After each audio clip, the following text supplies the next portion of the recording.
What's up again, everybody? I'm Clayton. Welcome back to Ages of Film, and today we're going to be reviewing The Conjuring, The Devil Made Me Do It, released in 2021, directed by Michael Chavez.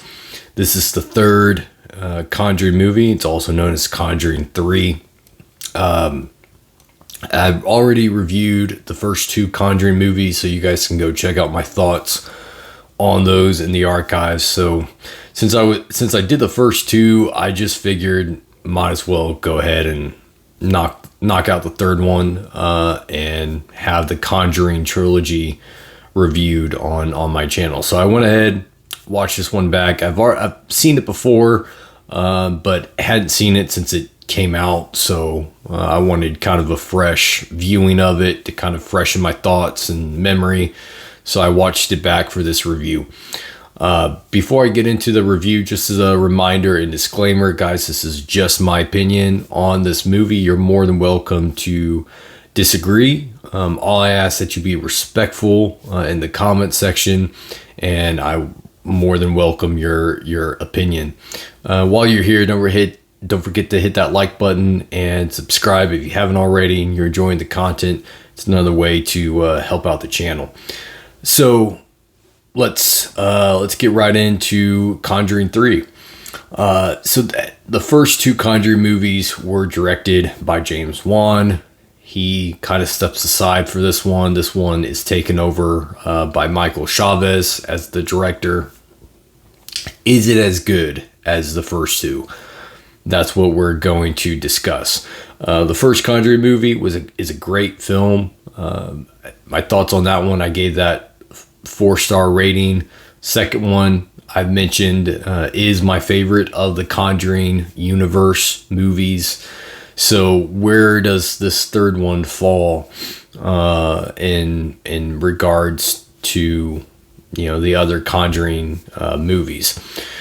Well, as always, I'm going to start with the positives and work my way into the negatives. So starting with the positives, the good stuff about Conjuring 3, things I like about this movie. Again, like the first two Conjuring movies, I like the fact that it is based on a true story. I mentioned that when you have a movie that is based on a true story, for me personally, I find the film more intriguing, knowing that the events are based on actual events. Knowing that the characters representing real people actually experienced whatever it is that takes place in this movie. So true story based movies I always find more interesting, or I typically find interesting. So again, that is a positive for me. The fact that this is based on a true story, I'm naturally going to be intrigued and interested in what happens and what the characters go through. So that's a positive for me with this one. I also think that the script is also pretty well written in regards to the coherency of the story of the film. I think it is a pretty coherent script. I don't really think there's any plot holes here or any nothing that doesn't really make sense as far as how characters get from point A to point B, or how or why certain situations happen in the movie. It's pretty coherent, I would say, for the most part. And that's another positive about making a film based on true story, is that you don't necessarily have to worry about there being a lot of plot holes in your script, because if you're basing it on a true story, you just follow that story all the way through in your script. You just connect the dots. Where when you're writing an original film, an original script, you're the one that's having to craft and create the story in your head. So you really have to tighten your script and flush through it and make sure that everything is, your T's are crossed, your I's are dotted, so to speak. But when you're dealing with a true story, you don't necessarily have that problem. Now, I'm not saying that you can't have plot holes in a script that's based on a true story. You still can, absolutely. But it's easier to not have those issues when you're working with a true story, because the story's already there for you. It actually happened. So you're just connecting the dots all the way through. So because of that, I do find that this movie is pretty coherent in the script. I can make sense of what's going on because, again, it's based on a true story. So that is also positive for me in the script writing when in regards to coherency of the story and of the narrative. Makes sense. I also, as far as characters go, again, I like the Warrens as characters, as real life people. I have some serious issues there, but as characters in the Conjuring universe, I do think that they're pretty likable characters. I've mentioned that in the review of the first two Conjuring movies. I think a lot of it is on the performances by Patrick Wilson as Ed Warren and Vera Farmiga as Lorraine. I think they have great chemistry together. I think they bring a lot of charm and energy to their characters. It makes me invest in them as characters. I like them as characters. I believe them. I believe that they genuinely care about the individuals, the families, the people that they're trying to help. I buy into it. I believe that they do care about these things. So I do like the Warrens as characters. That carries over into this film as well for me. And then in the directing, I do think there are some really strong points in the directing. One of them for me is in the cinematography. The cinematography here really stood out. I think it's a very well shot movie by Michael Chavez. He does a lot of really cool things with the camera. There's one tracking shot in particular in at one moment in this movie that's a pretty long tracking shot. It goes really smoothly, and the way that Chavez works the camera or directs the camera in that scene, I thought was really, really well done and pretty cool. And I enjoyed the way he worked the camera in this movie. A lot of great shots, good shot selection as well, I would say. The type of shots that he chooses to use in this movie, I think the movie benefits from them, and I think the cinematography benefits from those shot selections in the film. So I did like the cinematography in this movie. I thought that was a strong standout in the directing. Also, I thought that Chavez did a really good job with the tension in this movie, building the tension scenes in the movie when, there are a number of scenes in this movie where a character heard something and they're reacting to what they heard, and the way that Chavez directs those scenes, he doesn't really play any score. He just kind of puts you in that moment with the character and just lets you kind of go on that journey and experience that moment with them. And when directors do that, what it does is it builds that tension, because it's almost like you are with that character and you're experiencing the tension of that moment with the character. So that's why I always kind of say that one of the best ways to build tension is to not use score in the background of the scene. To just let it be silent and just put you as a viewer in that moment with the character, so that you're experiencing what they're experiencing. It heightens the tension of that moment. That's not always the case. There are moments when a score background can actually build the tension, but the way that Chavez directs the tension building moments and scenes in this movie, I thought were handled really well in this movie. So I give him props for that as well. Also, the makeup and the visual effects here, I thought also looked pretty good. I thought the blending there was good, was well directed. The makeup fit the effects work behind it, and the effects work fit the makeup that it was enhancing. So to me, I thought that was a sign of really good directing there, the way that Chavez directs the blending of the makeup and the visual effects around it. So he did have some pretty strong traits in his directing of this movie. I give him some props for all those areas of directing.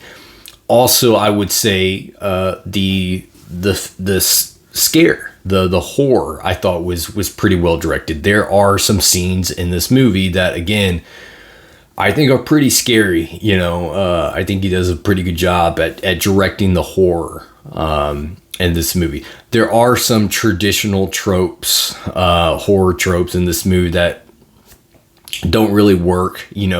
Moments when the director is trying to build tension in a scene and he's using score in the background, and that score kind of crescendos and gets louder and louder, and something's coming around the corner. It's not going to be anything bad. It's a gag, it's a spoof. There are a couple of those in the movie that, I'm personally not a fan of. Some people like them, and that's fine. But for me, if you're going to build tension to a scare, make it legitimate. Don't be throwing in gags or false fears in the film when you're a horror movie. So yeah, but for the most part, I would say that the horror here was also felt, and I thought was directed well by Chavez. So that was another positive for me. Moving into the negatives, there are some negatives, some bones I do have to pick with this movie. One of them is with the characters. While I do like Ed and Lorraine as characters, I didn't necessarily get on board with any of the other characters in this movie.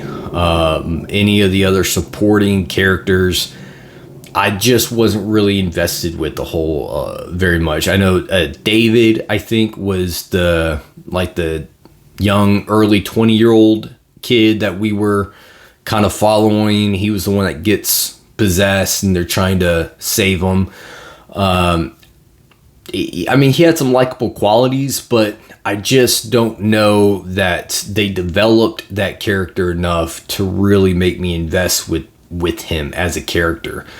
And the other supporting characters around him, his girlfriend, the boy, the law enforcement officer, the witch lady, none of the other surrounding characters here really gave me anything to really latch onto them for and to really like them. I think part of that was in the writing of the characters, and even the Warrens, I don't feel had really any development. None of the characters here were well developed. None of the characters here had any depth to them. None of the characters here had any moment of testing. Now, I know some might argue that the moment that David asks the demon to take him and leave the boy, that is a moment of testing with the character. The problem with that, and the reason that argument doesn't work for me, is because the character doesn't change from that.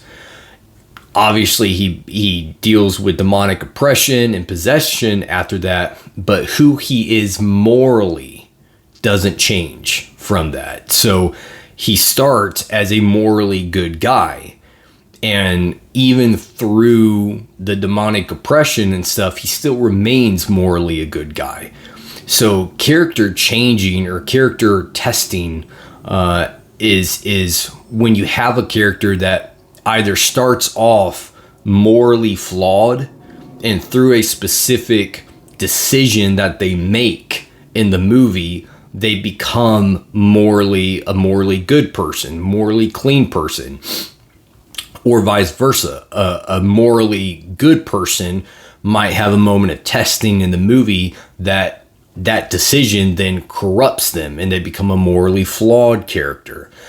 But when you have a character that starts off one way and stays that way throughout the film, there's not really, there's not really a lot of development there, because we're not learning anything new about them. We're not seeing any change from them.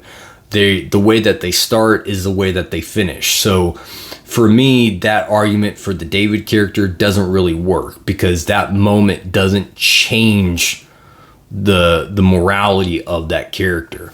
And I just felt like all the characters here in this movie were pretty flat. There wasn't really any development, even with the Warrens. Like, what did we learn about the Warrens in this movie that we didn't already know? Nothing. There wasn't anything. They didn't develop those characters anymore. We didn't learn anything new about them. They didn't test them or put them in any new situation. Sorry if you're hearing noise in the background. We got a truck out there that's really loud. The Warrens, they weren't tested in any new way, really. They didn't have any moment of changing, any development. We didn't learn anything new about the Warrens in this movie. So they were pretty flat. The surrounding characters were also pretty flat. They didn't change. They don't really have any development. The characters here they weren't well written. As the character writing didn't really work for me in this movie. And I've said many times on my channel, character and story are what is most important to me in any film. Are the characters in the film well written, and is the story a well written story? And for me, the characters here just didn't really work, because none of them had any development. None of them had any change or testing. None of them were, we didn't learn anything new about these characters. So that was a big negative for me in this movie. I would also say that the story was also pretty weak. This is a story that I personally don't feel had anything really to say. I would argue that the first two Conjuring movies did have something to say. There was actually a message there. There was meaning in the story behind the first two Conjuring movies. This one, I don't really feel had anything to say. It didn't offer me anything. I didn't get anything out of the story in this movie. I would argue that the first Conjuring movie had something to say. It had something to say about the spiritual realm. That the spiritual realm does in fact exist. Whether you believe in the devil or not doesn't make the devil not real. Whether you believe in spirits or the spiritual realm doesn't make them not real. They are real objectively. Whether you believe that or not is on you. But that movie had something to say about the supernatural, about the paranormal. The second Conjuring movie, I would argue, had something to say about faith, about religion, about family. It had something to say. There was meaning there. This one, I don't think had anything to say. I couldn't find any deeper meaning to the story. What did it have to offer? What did it have to tell me philosophically? Nothing. It was very weak in that department, and character and story, both of those lacked in this movie for me. I didn't have any connection with the characters. I don't think the characters were well written, and the story was pretty weak because it didn't have anything to say. It didn't have anything to offer me as a story. So with both of those being absent from this movie, that's going to deduct quite a bit of points from this film for me personally. I think also the one weak area in the directing that did stand out was the editing. I don't think the editing was very good in this movie. It wasn't horrible. I mean, I shouldn't say it wasn't very good. It was noticeably flawed. I think there were a number of cuts in this movie that didn't really work, that I don't think were well edited and well put together. There's one scene in particular that I'm thinking of where Ed was in the hospital. He has his heart attack. He wakes up in the hospital. He tells Lorraine that they still need to go save David. And in that scene, that's a scene that should have been used to build a certain feeling of concern or fear in the viewer. But instead, they cut to a scene of David with his girlfriend and the young boy. And the transition of that cut is played by a very upbeat type of song and soundtrack behind it. So it cuts out the feeling that should have been there from that scene.